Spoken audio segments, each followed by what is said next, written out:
who in your mind, who's the starting other guard? First of all, did you say Obrey Jr.? Come on, bro. It's Oubre Jr. Man, get it together. First of all, you got to get the names right. Okay. You get your names right for all these stats you do? First of all, you know, Anthony wants the big. Everyone's got the big three. Anthony wants like the big 10. Five would do.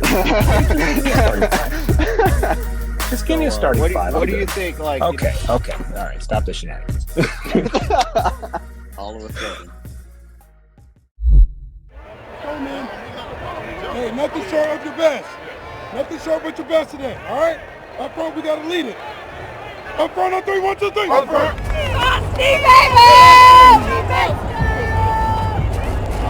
Hey, we appreciate you coming over from Mark. Hey, I was trying to get your attention for a long time. You doing? You look good. Sorry.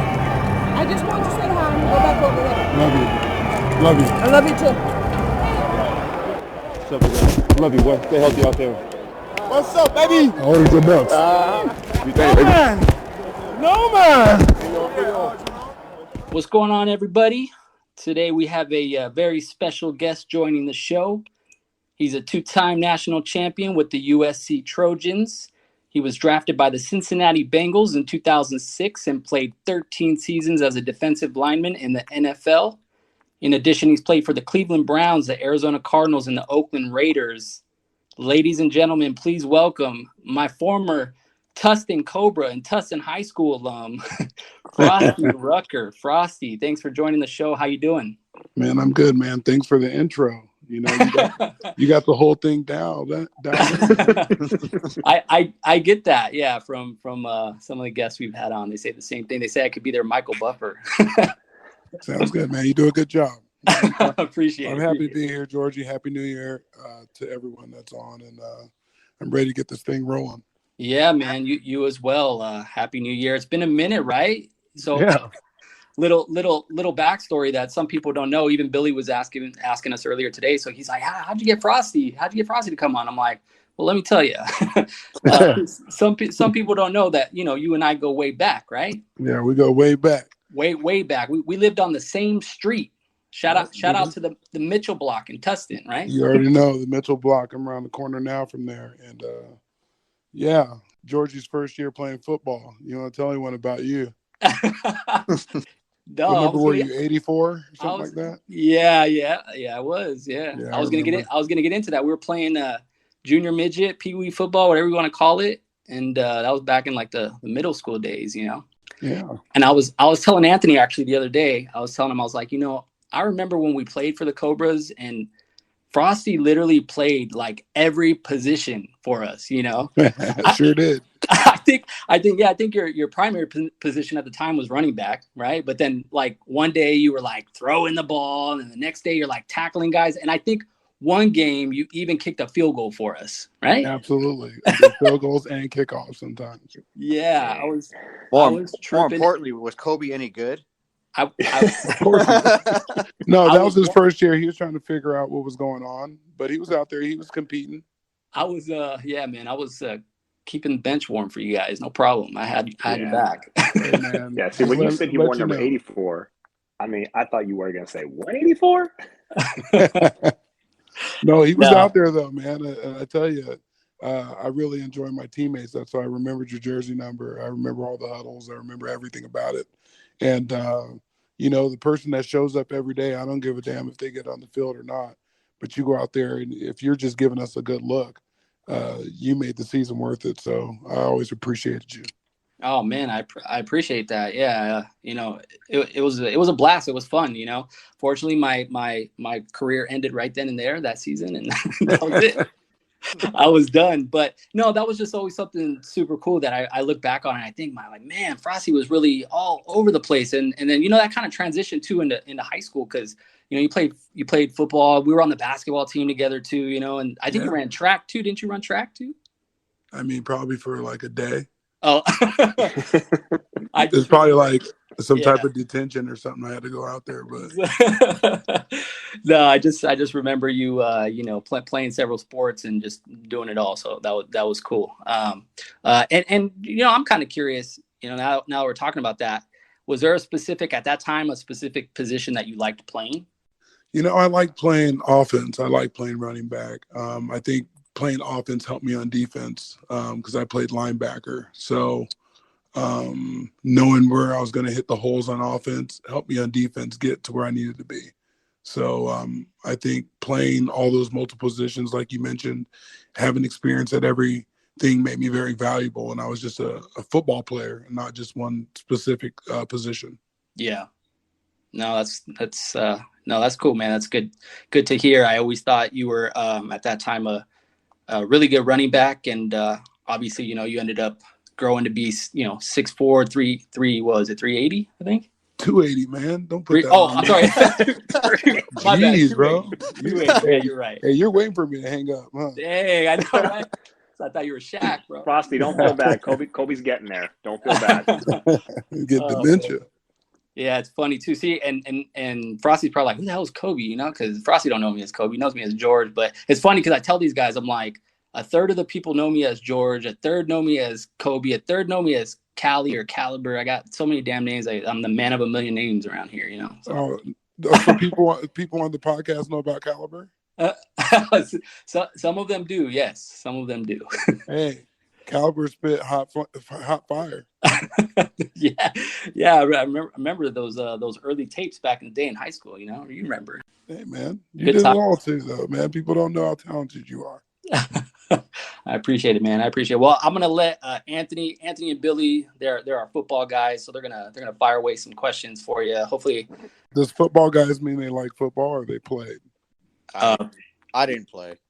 You just like football? Okay, got it. We've almost fallen apart a few times just playing some turkey bowl. A couple of years. I got invited to one of those one time. I got invited to one of those, and I was like, "Sorry, bro, I'm playing in the Rose Bowl." Yeah. Rose Bowl, Turkey Bowl. I mean, it was a tough choice, I would imagine, right? Hey, you would be crazy to hear the response. It was like, "Oh, you think you're too good now?" I was like, "No, I'm really playing in the Rose Bowl." Like, legit. So what's up, guys? Fire away. What you got? So, well, again, we love having you on, and we appreciate it. And we had a few questions. So, in all the NFL games that you've witnessed and played in, have you ever seen a weekend of playoff games like the four we saw this past weekend? No, I've seen isolated games that, have turned out very, very, very good. Old like Seattle 49ers and, things of that nature when I was playing, but not a whole playoff series that has been completely unheard of. Number one seeds going down all the way down to the wire. It's been great for football. It's funny to think back just a few seasons ago when all these people said they'll never watch the NFL again. Now look at them. Right. Yeah, it's been a crazy all around season. I mean, there's been upsets all year. It's been back and forth. No one's really, except for maybe a couple teams taking over the league. It's been a great season. It really has, and I think we've seen the breakout in a couple new superstars in the league, and that's always good to see how these guys emerge and being leaders and not only just making the plays but leading in different ways. And seeing Joe Burrow fight back from the ACL and come back and be in the position he's been in this year to be in the AFC Championship game, winning 2 playoff games. Something I was there in Cincinnati for 6 years. We got to the playoffs twice, wild card, and lost both times. They went to the wild card after that, haven't won anything, and just to see it now is, it's just good for the sport. Yeah, good for the fans. They're having an amazing season. I mean, what Joe's been doing this year has just been great. That's kind of what I want to ask you. What have you seen from him, between his rookie season to now that's really helped the Bengals get to that next level? I was a guy when he got drafted that was a little nervous that he got drafted and the team wasn't ready for him, and he eventually got hurt, and that kind of made me upset because he battled the whole year. I mean, every game that he played until he eventually got hurt, and it was just like, they didn't have no line, this, that, and the other, and I gave them every excuse. But this guy's came back, he battled, he's rehabbed his tail off. Obviously, you see him, he's still getting hit, and he gets up, he's fearless. The the team, the city has rallied behind him, and just the growth in him. He's a true number one player. And the fans and the franchise is getting their money's worth. I know that. Yeah, we got a couple of great up and comers with Burrow and Herbert. Yeah. I covered on the LA football podcast. I covered the Chargers and the Rams, so I got a close look at Herbert, and just another guy that's going to be special. These quarterbacks that are out there firing it away. You got, like you said, Burrow. You got Herbert. You got Josh Allen. You got Mahomes. You got Kyler Murray. You got all these young guys that are out there really, really, really making a dent in the NFL and being very special and leading their teams, and it's a beautiful thing. Yeah, it's incredible. The good hands for sure in the future coming. Another thing I want to ask you: you also played in Arizona. We're huge fans of Larry Fitzgerald. What was it like to be in that locker room with Larry? Yeah, it's great, man. I pride myself with being a consistent leader, so to say, in the locker room, and having a guy that has a greater impact than even myself. And I'm not really patting myself on the back, but I just know the way I carried myself, the way I went to work, and it was just the same. He's literally a living legend, from the way he practiced, from training camp all the way through the season, until game days, and how his preparation paid off each and every game he played. It's truly amazing. He probably got some more tackles than he has drop passes. So when you have a stat like that, and mixed with a high character and a guy that shows up every single day and just does it right, it does professional sports the right way. The world needs more Larrys out there. Yeah, for sure. I mean, he seems like a great guy on and off the field. It's doing stuff in the community and stuff like that. It's just you're right. We need more guys like that out there, making good names for the league and helping people out, stuff like that. Yeah, absolutely. It's a brand ambassador, and then on the opposite end of that, he's a great businessman. He has a lot of great business ventures, and he has his hand in a lot of stuff. And it's a great learning tool being in a locker room right there, where you can get really personal with a guy of that nature, and pick his brain about investments and what he sees out there, and you become you're great teammates and become good friends when it's personal stuff like that. For sure. Just because you scored a touchdown. No, just keep it 100, dude. No, be honest with me. What you think? No. I look old? You got years left. Thank you, Frosty. Hey, I love the confidence you build me with. I'm not going to ask you because you'll tell me the truth. I seen you almost catch that boy on that touchdown, the long one. You seen that? Yeah, you was, I ain't seen that. I know your Harry's was tight after that. Yeah, I know his Harry's was tight.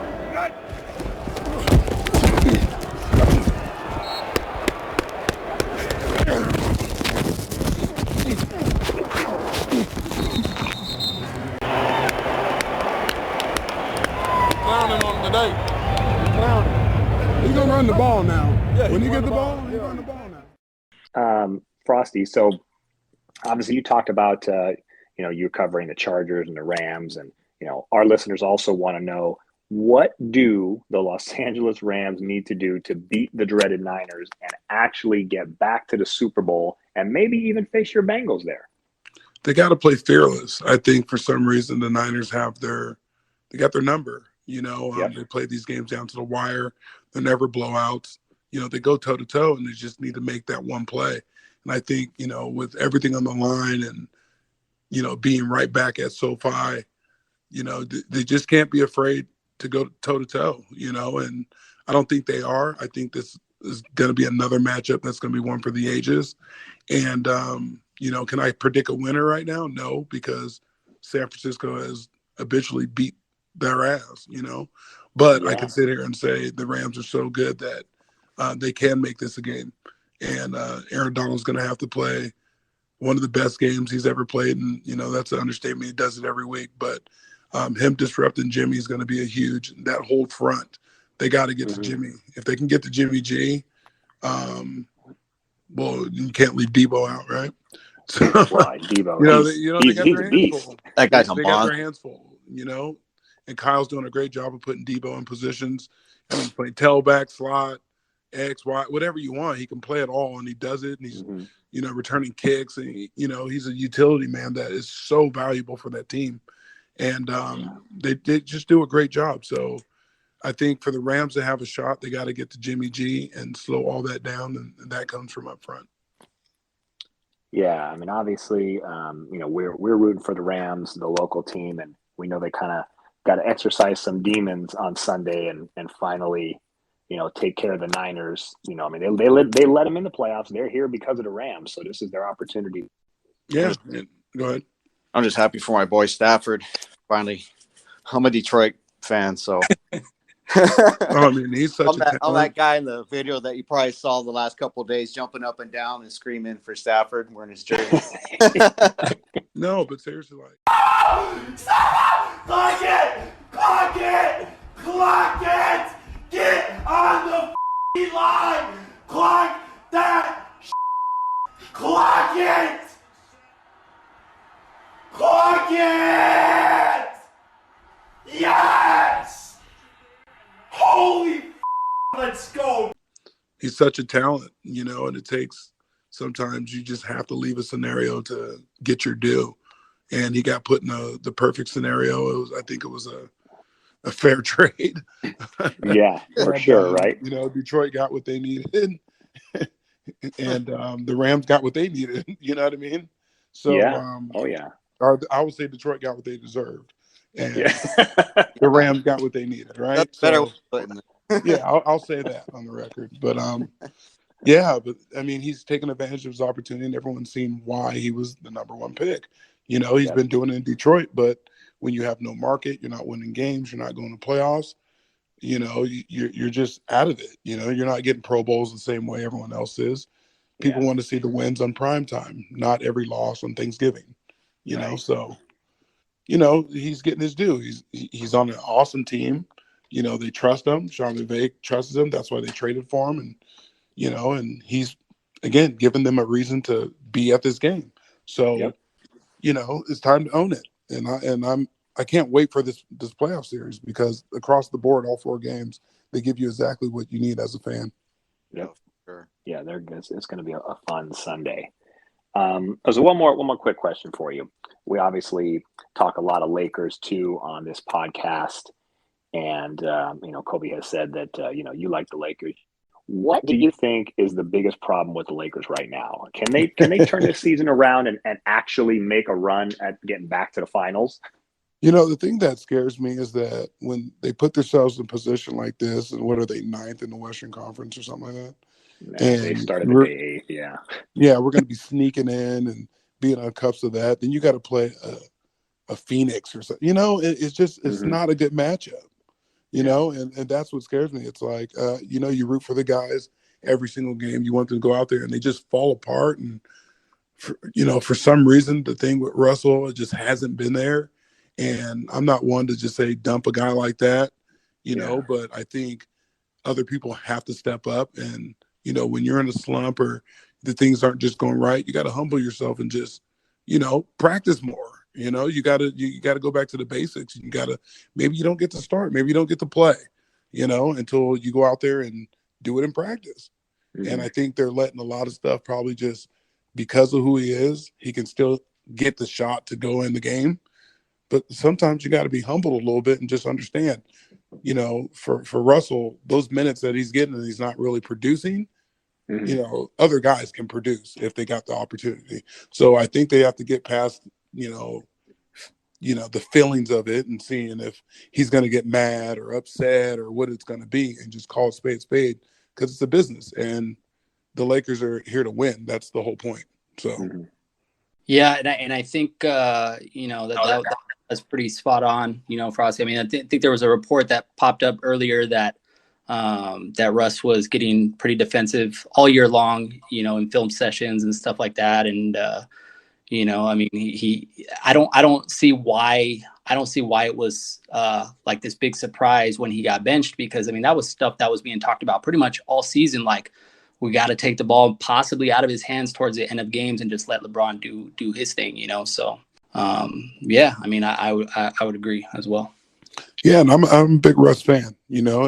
It's just Oh, yeah. sometimes you got to humble yourself. It's Yeah. not working. You know, what's best for the team at the moment? Mhm. Maybe you need to sit down and let somebody else go.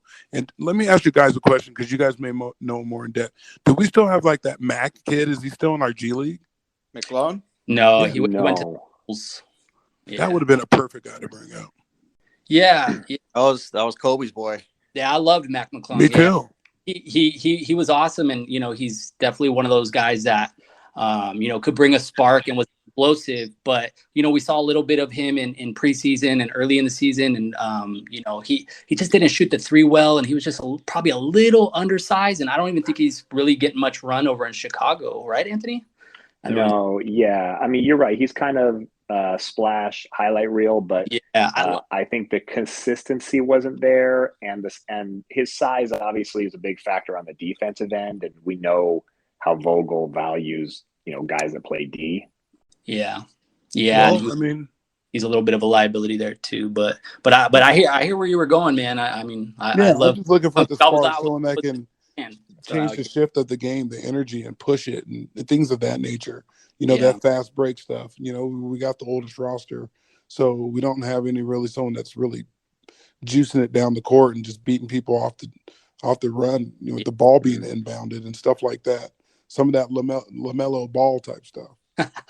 Don't get him started, Frostee. LaMelo.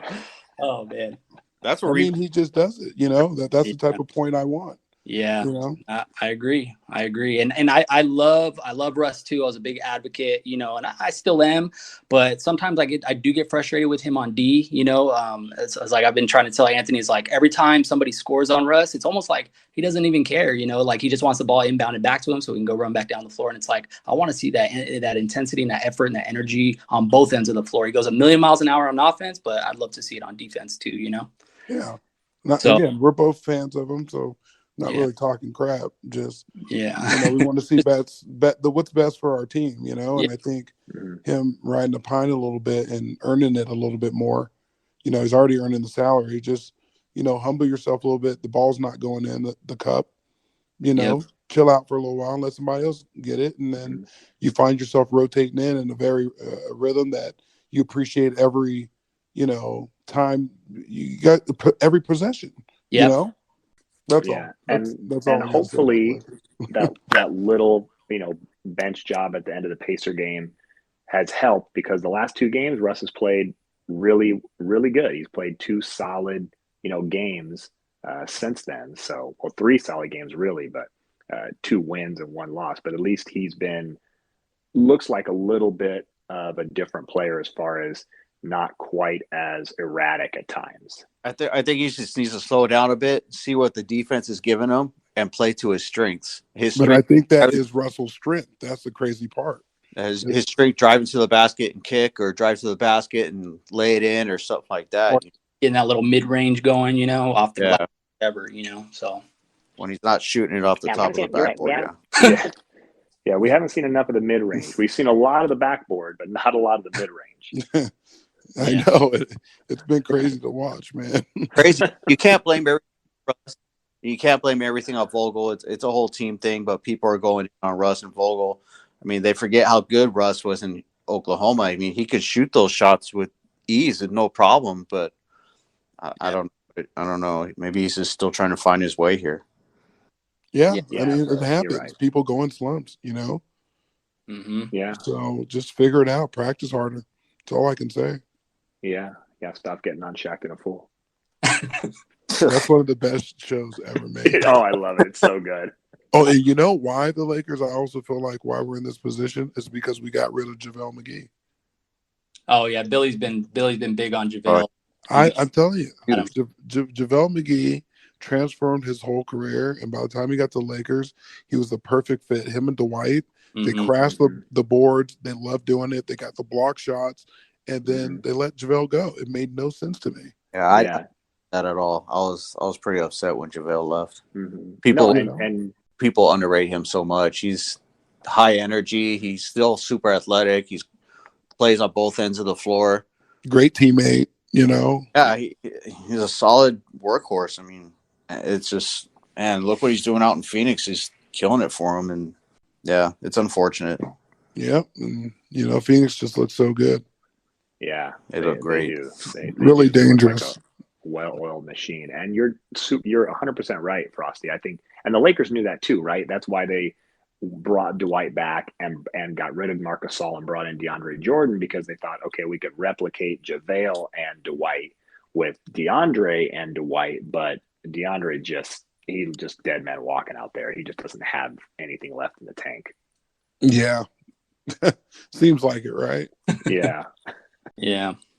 Hey, so we're at Frosty. Before we let you go here, I follow you obviously on Instagram, on Facebook, and all that, and I just wanted to see if you could tell us a little bit about your youth training camps. I know you're posting from time to time about that and what that's all about. Right. So I have a program here in my hometown. Obviously, the city, Tustin, and it's Stay Ready Football, and it works with my nonprofit. And what we do is we add training. So I do one-on-ones, I do group sessions, and we do Zooms, mentoring Zooms, and we help coaches with game planning and whatnot. So it really keeps me busy. It's a nonprofit. So, the ones that don't have the money, they still get the training. They still get pretty much scholarship in my program. We get them, if they need cleats, they need, basketball shoes. They don't have money to sign up for basketball or, AYSO, any of that nature. The parents reach out and we do what we can to service them. I spent a lot of time away from my community, and I helped a lot of other ones, from Cincinnati to Arizona, to Cleveland for a year, and even Oakland for a year. And I was in and out of town, but something came over me that I really need to take care of my own community. The people that lived on Mitchell and the people that, I know shop at the same, Stater Brothers, and every meal comes from that place, those kids. And I feel like we're servicing them the right way. And I want to continue to do that. So as of right now, we do a summer program. We did it with Parks and Recs, and we did a week long summer camp, and it was phenomenal. Each day was themed. We had Tustin Police Department. We had Chargers coaches. We had Rams coaches. I had some of the national champions from the teams I played on at USC come down. We had Marine Veterans Day that we celebrated them. My father included. That was a Marine right here at the Tustin base. And it just serves the purpose of community. We engage the whole thing. And, we would have one after school program at one of the elementary school here in town. And, it means a lot to me too, that, the parents trust that my program will do exactly what it's supposed to do, that they leave them there until they can get picked up, and they leave them with me or one of my other coaches. So, doing stuff like that, it's not just for me. I get, the kids get a lot out of it, which is the best part. They got a safe environment. They're learning technique and fundamentals that, a lot of people don't know. And I'm glad I'm able to share. That's Awesome. Yeah, that really is awesome, man. And just to hear the passion in your voice while you're talking about it, and just how involved you are with the community and giving back, that's something great to hear. And that's why I really wanted you to speak on that and talk to that tonight as well. So we really appreciate that, man. And Anthony's a coach too, so maybe you could teach him a thing or two or something, Yeah, Anthony, I may need you. You need to come serve some hours over here with the nonprofit. If you need a youth basketball coach, I'm your guy. I do. I absolutely do. So we need to talk offline and get that thing signed up. I'll put you in a good position. For sure. I'd love to lend a hand. Those are some of the funnest times I've had was coaching the youth kids. It was a lot of fun. You teach them these techniques, and you teach them the fundamentals, and they're getting lessons, because a lot of them don't, like I said, don't have the money to sign up for youth sports. So that's why we wanted to do like the after school program at an elementary school. So now you get to, awaken a kid that is looking for a voice, looking for an opportunity, looking to be coached, and maybe the parents don't have time to take them to practice. So getting that look there, that gives them revved up for when they go to high school and they already have some type of fundamentals behind it. it wouldn't be right if, you have all this knowledge and you don't share. Definitely. Yeah, for sure. Kind of little Kobe-esque, right? Kobe retired from the game and put up the school that he go to, and all the players were going as well, and learning from him, he was passing on the game, and so yeah, that's kind of the same thing. As you got that Mamba mentality in you. Yeah, and we got big plans and doing a lot of stuff that will be synergized in the same manner of that, Mamba Academy and whatnot. Mm-hmm. We're growing over here, the nonprofit's growing, the partnerships and all that. So we're going to be really making a wave here in the near future of really, really, really making an impact and an everlasting impact. So, you guys stay tuned for that too, and hopefully I'll be able to come back on and share with you more exciting news. Yeah, that'd be great. Sure. Yeah, for sure, man. We would love to have you back. We really appreciate, again, you joining us this week. Let the people know where they can find you on social media, any websites that, obviously you're affiliated with for the sports and all that stuff. Yeah, I'm at The Organic Frost, and that's on Twitter, Instagram. My name's Frostee Rucker, so that's on Facebook. I probably won't add you, but I don't know. I don't really know how to do that besides see people's birthdays and give them a shout out like that. Facebook is, I haven't been on that for a while, but no, Instagram and Twitter and whatnot, that's where I'm at. Follow me, and I'll give you a follow back, and hopefully we'll grow from there. Yeah, and I believe you have your own podcast as well too, right? Yeah, so I'm on the LA Football Podcast, LA Football Network. It's a great podcast, and I got my own Take Back the West podcast that I focus on USC football.